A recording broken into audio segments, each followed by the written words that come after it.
কেনে দেৰি কৰি খায় হা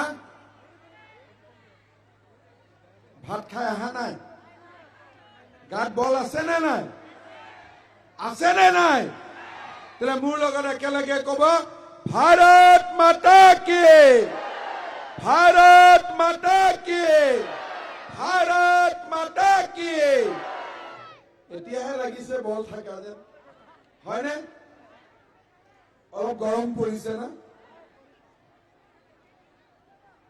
আজিৰ আমাৰ এই নিৰ্বাচনী সভাত আমাৰ মাজত উপস্থিত থকা অসম ৰাজ্যিক ভাৰতীয় জনতা পাৰ্টিৰ সভাপতি ভৱেশ কলিতা ডাঙৰীয়া বিটিআৰ প্ৰধান প্ৰমোদ বড়ো ডাঙৰীয়া মোৰ সতীৰ্থ মন্ত্ৰী উৰ্খাও গৌৰা ব্ৰহ্ম ডাঙৰীয়া অশোক সিংহাল ডাঙৰীয়া প্ৰাক্তন বিধায়ক অশ্বিনী সৰকাৰ ডাঙৰীয়া বলেন্দ্ৰ মুছাহৰি ডাঙৰীয়া অশোক সিংহাল ডাঙৰীয়া হেমেন ব্ৰহ্ম ডাঙৰীয়া আৰু মঞ্চত উপবিষ্ট ধুবুৰী জিলাৰ সভাপতি ডক্টৰ দেৱময় সানিয়াল ডাঙৰীয়াকে আদি কৰি মঞ্চত উপবিষ্ট বিশিষ্ট ব্যক্তিসকল সভাস্থলীত উপস্থিত আই মাতৃসকল যুৱক যুৱতী বন্ধু বান্ধৱীসকল আৰু সুধীবৃন্দ দুৰ্গা পূজাৰ সময়ত মই তামাৰহাটত আহিছিলোঁ আৰু পাগলাহাটৰ পৰা তামাৰহাটত আহোঁতে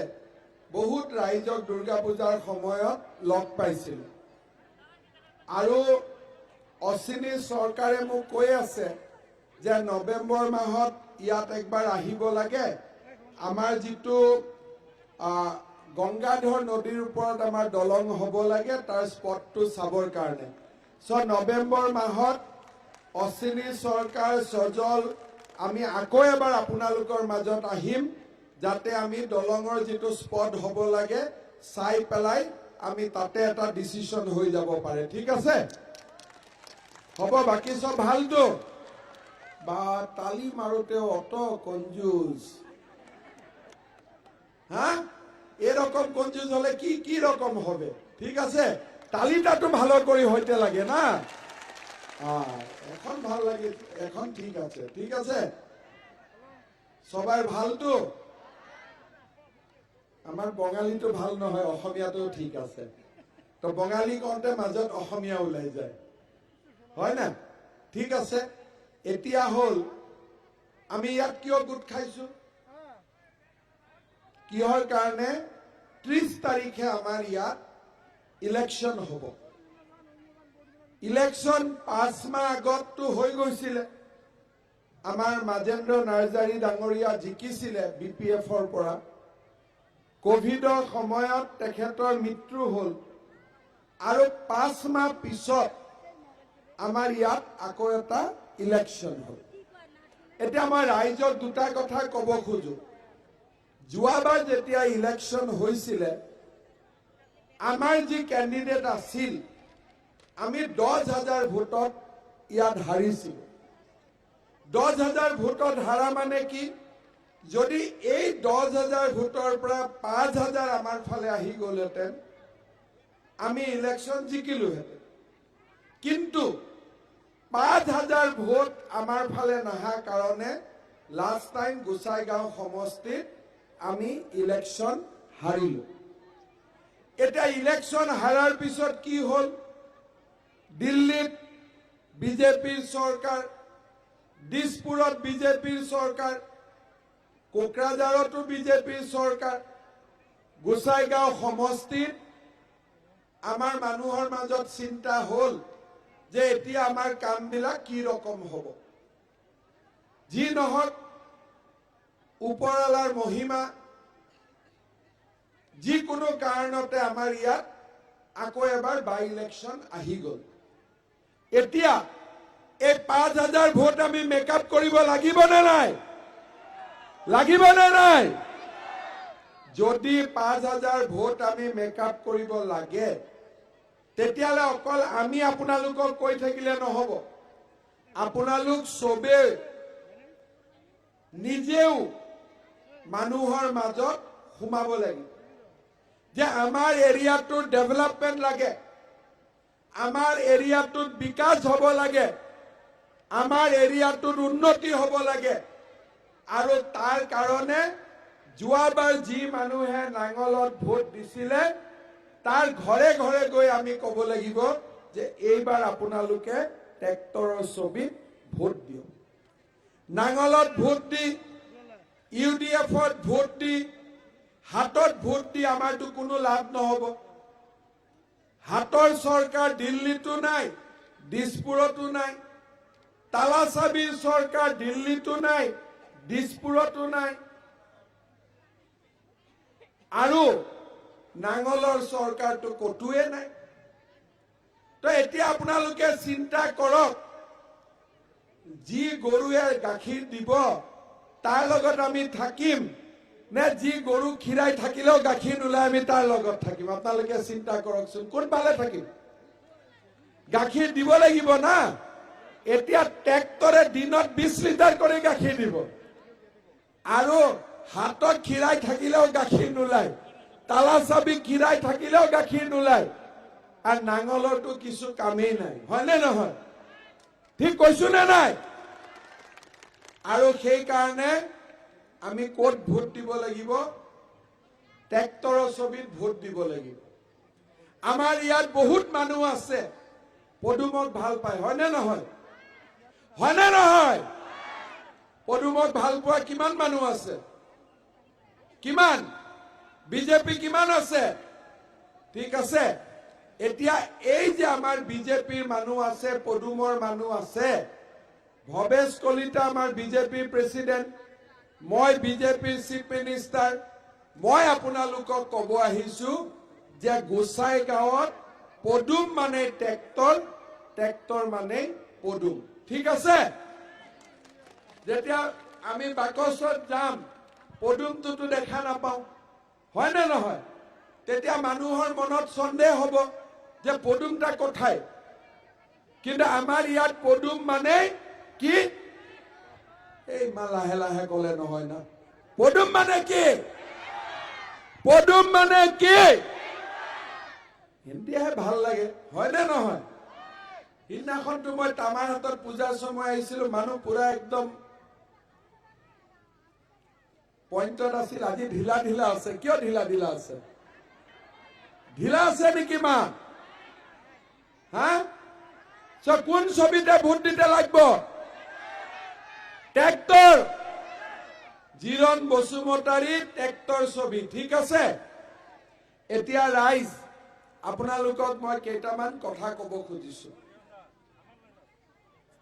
ইলেকশ্যন হ'ল, ধুবুৰী হওক, গোলুগঞ্জে হওক, গোসাইগাঁৱে হওক, যোৱা ইলেকশ্যনত আমি সিট জিকিব পৰা নাই। কিন্তু চৰকাৰটো বিজেপিৰে থাকিলে। যদি বিজেপিৰ চৰকাৰ থাকিলে বিজেপিৰ যিবিলাক কাম আহিব, এই কামবিলাক আমাৰ গোসাইগাঁৱে হওক, ধুবুৰীয়ে হওক, সব জায়গাত আমি কৰিব পাব লাগিব। এতিয়া সকলোতকৈ ডাঙৰ কথাটো হ'ল যে ইলেকশ্যনৰ সময়ত আমি কি কৈছিলো যে 1 লাখ ল'ৰা ছোৱালীক আমি চৰকাৰী চাকৰি দিম। কৈছিলো নে নাই? কৈছিলো নে? টিভিত শুনিছিলে না? তো এতিয়া এই 1 লাখ ল'ৰা ছোৱালীক 1 বছৰৰ ভিতৰত আমি চাকৰি দিব লাগিব। তাৰ ভিতৰত 25,000 চাকৰি ওলাব খালি পুলিচ ডিপাৰ্টমেণ্ট। এতিয়া মোৰ কি কাম হ'ব? এই যে 1 লাখ চাকৰি ওলাব, কোনেও যাতে 1 টকাও ঘোষ নিদিয়াকৈ পাব পাৰে, তাৰ কাৰণে আমি সকলোৱে মিলি কাম কৰিব লাগিব, হয়নে নহয়? আপোনালোকে যেতিয়া ট্ৰেক্টৰত ভোট দিব, বিজেপিৰ চৰকাৰে এইটো নিশ্চিত কৰিব যে 1 লাখ দুখীয়া মানুহে চাকৰিও পাব আৰু 1 টকাও কোনেও ঘোষ দিব নালাগে। ঠিক আছে? আজিকালি এনেও দালাল বিলাকক লাহে লাহে কমি কমি গৈ আছে। দালাল পালে মই এৰেষ্ট কৰি দিম। আপোনালোকৰ গাঁৱতো যি দালালৰ নাম আছে মোক দি দিব। ঠিক আছে? সবক থানাত ভৰাই দিম। ঠিক আছে? এটা দালাল পালে আমি ধৰিব লাগিব তাৰ পিছত আমি কি কৰিব লাগিব ইলেকশ্যনৰ সময়ত আমি কি কৈছিলো যে মোৰ যিবিলাক মা বহিন বন্ধন বেংকৰ লোন লৈছিলে সেই লোনৰ পৰা মানুহক আমি মুক্তি কৰি দিব লাগিব এতিয়া আমি কি কৰিব খুজিছো নৱেম্বৰ মাহৰ পৰা আমাৰ দুই ধৰণৰ মানুহ আছে কিছুমান মা বহিন লোন লৈছে অলপমান লোনটো ঠিক হৈ গলে আগতো লোন লব খোজে আৰু কিছুমান মা আছে যে জুনে আৰু লোনটো লব নোখোজে ঝামেলাৰ পৰা দূৰত থাকিব খোজে এতিয়া যিবিলাকে আগতেও লোন লব তেওঁলোকক আমি চেক দিম আপোনালোকে বেংকত জমা দিব আৰু ভৱিষ্যতেও লোন লৈ থাকিব আৰু যিবিলাকে বেংকৰ পৰা আৰু লোন লব নোখোজে তেওঁলোকৰ লোনৰ টকা আমি বেংকত দি দিম আপোনালোকক নো অবজেকশন সাৰ্টিফিকেট আমি আনি হাতত জমা দিম হ'ব হ'ব তাৰমানে নৱেম্বৰ মাহৰ পিছত আমি মাইক্ৰ ফাইনেন্সৰো যি প্ৰতিশ্ৰুতি দিছিলো সেই প্ৰতিশ্ৰুতি আমি 100% আমি ইমপ্লিমেন্ট কৰি দিম 100% তাৰ পিছত আমি কি কৈছিলো যে দুখীয়া মানুহে অৰুণোদয় আঁচনি পাব লাগিব লাগিব না নাই লাগিব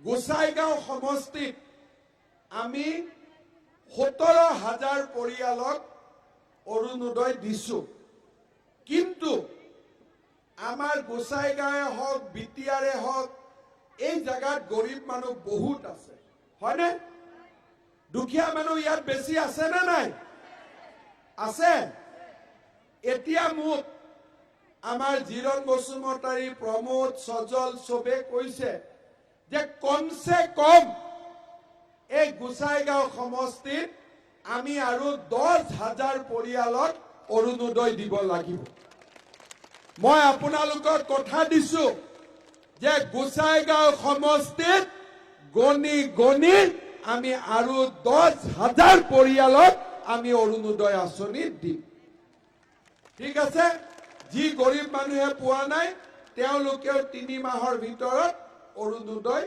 পাই যাব 10,000 ফ্যামিলি এতিয়া আপোনালোকে চাওক আগত যেতিয়া গভৰ্ণমেন্ট আছিল আমাৰে গভৰ্ণমেন্ট আছিল কেতিয়া বৃদ্ধ পেঞ্চন আহিব কেতিয়া বিধৱা পেঞ্চন আহিব কেতিয়া অৰুণোদয় আহিব আমি নাজানিছিলো যেতিয়া গভৰ্ণমেন্টৰ টকা হয় আমি টকাটো দি দিও এতিয়া আমি নিয়ম কৰিছো কি বৃদ্ধ পেঞ্চন হওক বিধৱা পেঞ্চন হওক অৰুণোদয় হওক প্ৰত্যেক মাহৰ 10 তাৰিখে বেংকৰ একাউণ্টত জমা হ'বই হয় না নহয় 10 তাৰিখে পায় না নাই এতিয়া পায় না নাই এতিয়া 3 দিন আগতে মই ভবানীপুৰত গৈছিলো এজন বুঢ়া মানুহে মোক ক'লে আগত কেতিয়া বুঢ়া পেঞ্চন আহে গম নাপাও এতিয়াতো 10 তাৰিখে আহে বাবা 250 টাকাটো 500 টকা কৰি দিও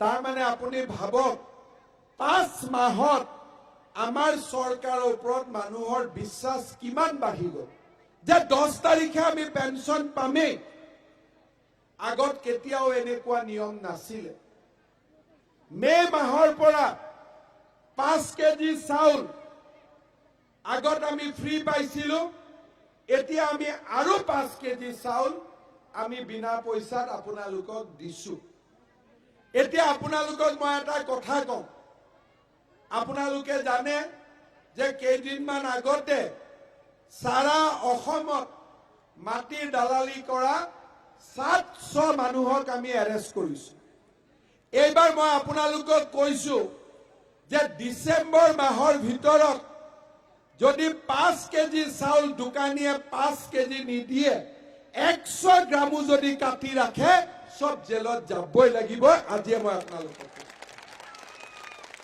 কাৰণ আগতে ৰেশনৰ দোকানৰ কমিশন আছিল 100 টকা এতিয়া আমি কমিশন বঢ়াই দিলো 143 টকা আর এতিয়া যদি গরিব দুখিয়া মানুহৰ যদি চাউল কাটে কাকো মাফ কৰা নহব সব জেলত যাব মই আজি আপোনালোকক কথা দি গৈছো ইয়াতো কাটি ৰাখে হয়নে নহয়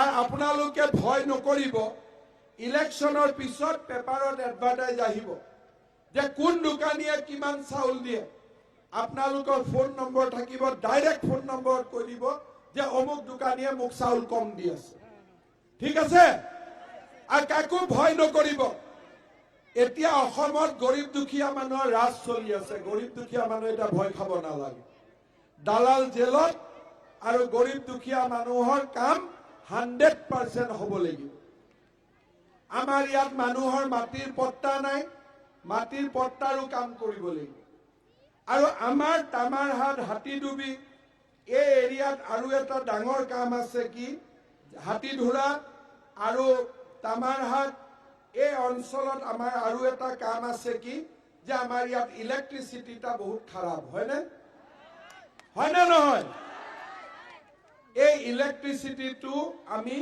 আপোনালোকক ঠিক কৰি দিম আৰু আমাৰ যি তামাৰহাটত মিনি পিএইচসি আছে হেতুক এতিয়া আমি আপগ্ৰেড কৰি দিম যাতে সব ট্ৰিটমেন্ট আমি তামাৰহাটত কৰিব পাৰো হ'ব মই নিজে আপোনালোকৰ ইয়াত হস্পিটাল চাব আহিম যিদিনাখন আমাৰ গংগাধৰ দলং চাব আহিম অশ্বিনী ভাই আমি গোটেইবিলাক দিনাখন তামাৰহাটত আহিম হস্পিটালটো দেখি যাবে ঠিক আছে তাৰ পিছত আমাৰ ইয়াত এটা ডাঙৰ কাম আছে কি যেটো আমাৰ বাগডুকৰা গাঁও আছে এই বাগডুকৰা গাঁৱত ইৰোশন বহুত হৈ আছে হয়নে নে নাই হোৱা এই ইমান ধিমা কয় নাই হোৱা নেকি ভাত খাই আহা নাই না আজি বহুতে গৰাখনীয়া আছে নে নাই এই গৰাখনীয়াটো আমি ঠিক কৰি দিম সবচে ডাঙৰ কথা যে এই যে আমাৰ তামাৰহাট অঞ্চল আছে গোসাইগাঁও সমষ্টিত নন বিটিএডি এৰিয়াত 52,000 ভোট আছে হয়নে সজন 42,000 কিন্তু এই 42,000 মানুহৰ মাজত এখনো সায়েন্স কলেজ নাই হয়নে তো মই আপোনালোকক আজি কথা দিছো যে এই বৃহত্তৰ এৰিয়াত এখন নতুনকৈ আমি গভৰ্নমেন্ট সায়েন্স কলেজ আপোনালোকৰ কাৰণে আমি খুলিম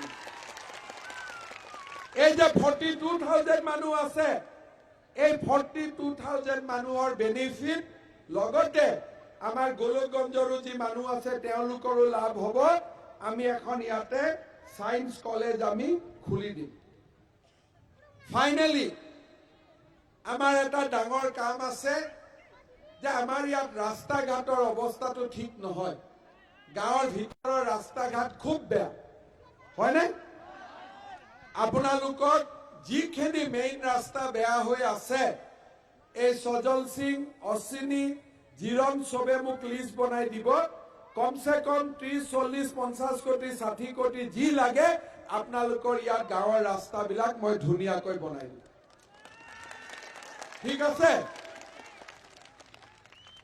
এতিয়া আপোনালোকক মই কি কম গদাধৰৰ দলং লাগে হস্পিটাল লাগে মাটিৰ পট্টা লাগিব লৰা ছোৱালীক চাকৰি লাগিব বন্ধনৰ ঋণৰ মাফ লাগিব অৰুণোদয় লাগিব কলেজ লাগিব গৰাখনীয়া ৰোধ কৰিব লাগিব এইবিলাক কোনে কৰিব পাৰিব চৰকাৰে নে নাঙলে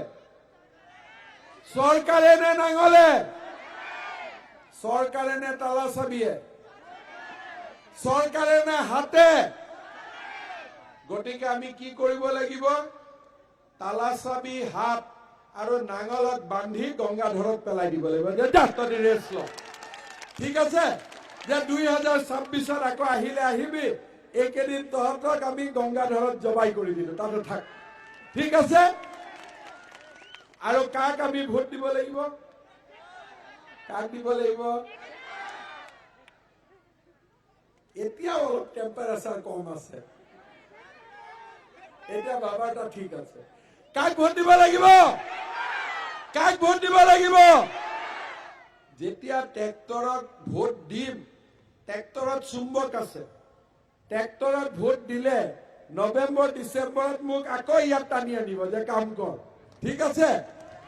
তো চুম্বক থকা পাৰ্টিক ভোট দিব লাগিব না, যোনে টানি আনিব, হয় নহয়? দিছপুৰত মন্ত্ৰী আছে, মুখ্যমন্ত্ৰী আছে, ইয়াত যেনেকা ইউজি ব্ৰহ্ম আছে, অশোক সিংগাল আছে। ইলেকশ্যনৰ সময়তো আমি আহিলো, কিন্তু 30 তাৰিখৰ পিছতো এনেকুৱা জায়গাত ভোট দিব লাগিব যে চুম্বক দি চবক টানি আনে ইয়ালৈকে। আৰু সেই চুম্বকটো ক'ত আছে? ট্ৰেক্টৰত আছে, ঠিক আছে? গতিকে মই আপোনালোকক একটা কাম দি থৈ যাওঁ, আপোনালোকেতো ভোট দিব যোৱাবাৰো দিছে, হয়নে? এতিয়া গাঁৱে গাঁৱে চাব যে কোনে ভোট দিয়া নাছিল, তেওঁলোকক কব যে আমাৰ ৰাস্তা হ'ব লাগে নে নাই, আমাৰ লাইটটা ভালো হ'ব হইতে লাগে কি নাই, কলেজ হ'ব লাগে কি নাই। যদি লাগে এবাৰ তহতিও ট্ৰেক্টৰত ভোট, কাৰণ দিল্লীৰ ট্ৰেক্টৰৰ চৰকাৰ মানে মোদীৰ চৰকাৰ, দিছপুৰৰ ট্ৰেক্টৰ চৰকাৰ মানে আমাৰ চৰকাৰ, আৰু BTC টু কোকৰাঝাৰৰ চৰকাৰ মানে আমাৰ চৰকাৰ, হয়নে? গতিকে সবে মিলি আমি ক'ত ভোট দিম? ট্ৰেক্টৰত ভোট দিম, জিৰণ বসুমতাৰীক ভোট দিম। আৰু যিবিলাকে যোৱাবাৰ ভুলতে ভুল চিহ্নত ভোট নিদিলে, এবাৰ ৰাতিপুৱাৰ পৰাই চিন্তা কৰি যাব যে ট্ৰেক্টৰ মানে পদুম, পদুম মানে ট্ৰেক্টৰ, ঠিক আছে? আৰু একো ক'ব নালাগে নে লাগিব? বা তই বহুত বড় নমস্কাৰ দিছ, তোকো নমস্কাৰ দিছো, ঠিক আছে? নমস্কাৰ দিলে নহব, কিন্তু 10টা ভোট কালেকশন করতে লাগবে, ঠিক আছে? হয়নে? ঠিক আছে। তো এতিয়া আপোনালোকক মই প্ৰণাম জনাইছো। মই আকৌ তামুলপুৰ যাম, আমাৰ 5টা জায়গাত ইলেকশন আছে, আৰু 5টাতে আমি জিকিম, 100% আমি জিকিম, ইমানখিনি মোৰ ৰাইজৰ ওপৰত বিশ্বাস আছে। আৰু ৰাইজ যোৱা 5 মাহত চৰকাৰে কিমান কাম কৰিছে দেখিছে। ড্ৰাগছৰ পৰা আৰম্ভ কৰি যিমান যি বেয়া কাম অসমত আছিলে, আমি সব লাহে লাহে বন্ধ কৰি আছো। আপোনালোকে আমাক ভোট দিব, আমি যাতে সকলোৱে মিলি আগুৱাই যাব পাৰো। পুনৰ এবাৰ আপোনালোকক ধন্যবাদ জনাইছো। মোৰ লগত একেলগে কব, ভাৰত মাতা কি, ভাৰত মাতা কি, ভাৰত মাতা কি, বন্দে বন্দে বন্দে। Pramod Bodo, UPPL, BJP, Bhabesh Kalita, Narendra Modi. এইটোতো অলপ লম্বা চিট, ভাল কৰি চিঞৰিব লাগিব, ঠিক আছে? দিল্লীত আছে না, শুনিব লাগিব। নৰেন্দ্ৰ মোদী, নৰেন্দ্ৰ মোদী, নৰেন্দ্ৰ মোদী। বহুত বহুত ধন্যবাদ।